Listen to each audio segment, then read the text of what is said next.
The COVID-19 hit 32nd Olympic Games formally began on Friday with a glittering opening ceremony which sought to take the spotlight away from the gloom of a raging pandemic and put it firmly on the sporting excellence that the event promises to unleash.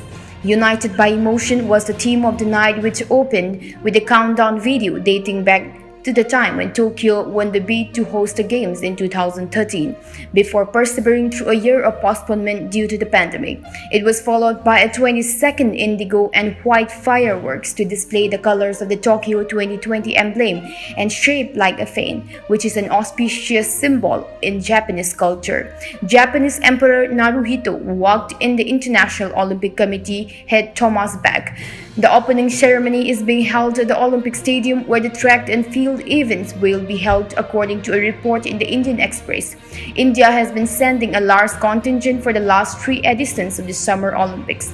The Tokyo Olympics 2021 will see a 228-member strong contingent from India participate in 18 sporting events. The contingent includes 5 from Manipur: Saikom Mirabai weightlifting, MC Marikom boxing, Likmabam Sushila Devi judo, Pukrambam Sushila Chanu hockey, and Sanglakam Nilakanta Sharma hockey. In the 2016 Rio Olympics, 117 Indian athletes participated, 63 men and 54 women, across 15 sports.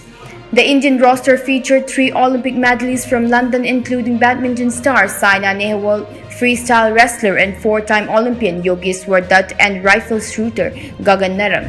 Manipur Works Minister Thongam Biswajit today joined the Punch for India campaign to wish best of luck to the Indian contingent, including 5 sportspersons from Manipur participating in the Tokyo Olympics.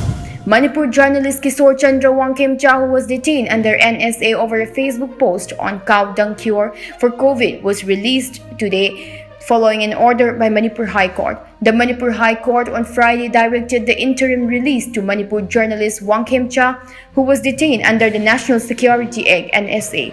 Wangkemcha's Facebook wall was commenting on the death of Manipur BJP leader due to COVID-19.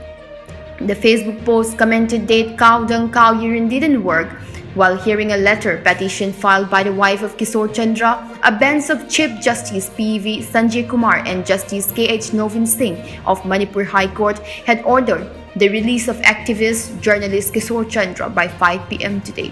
Advocate Chongtham Victor, counsel for Kishore Chandra, said the release order has been passed and the issue of compensation for unlawful detention will be adjudicated by the High Court on August 24. Ministry of Education, Government of India has appointed Professor Narem Lokendra Singh, Head of Department of History, Manipur University, as the Vice Chancellor of Manipur University. Professor N. Lokendra took charge as Vice Chancellor of Manipur University today. Troops of Assam Rifles arrested a self-styled sergeant belonging to NSCNK during operation at Namdailong village of Jirighat in Kasar district, bordering Jiribam district in Manipur. The Assam Rifles in a statement identified the arrested as Taluwat Pao, aged 30 years, Tamenglong district's Tausem subdivision. 1.22 pistol with 5 live rounds were recovered from his possession. The Assam Rifles said the operation was carried out after a tip-off that some armed cadres of NSCNK were present there. The arrested, along with the weapon, was later handed over to Jirighat police station. Kakching District United Clubs Organization, under the initiative of All Manipur United Club Organization (AMUCO), today distributed free medicine to 157 residents of Wabagay and Arong Kunaw Awang Laikay. The death toll in the Talia landslides incident climbed to 36 as rescuers escalated search and relief operations by Friday afternoon, almost 24 hours after a portion of the hillock came down, burying about 32 houses in soil in this Ratnagiri village. According to district administration, an almost equal number of people is still feared trapped under the debris. Meanwhile, around 22 persons are feared trapped in 2 landslides in Sataras Patantation, which received 300 mm rainfall in 24 hours. A team of rescuers comprising locals and National Disaster Response Force (NDRF) pulled out bodies from the debris manually as heavy rain and difficult terrain made it difficult for earth-moving machinery to reach the spot at Talia in Mahat Tehsil.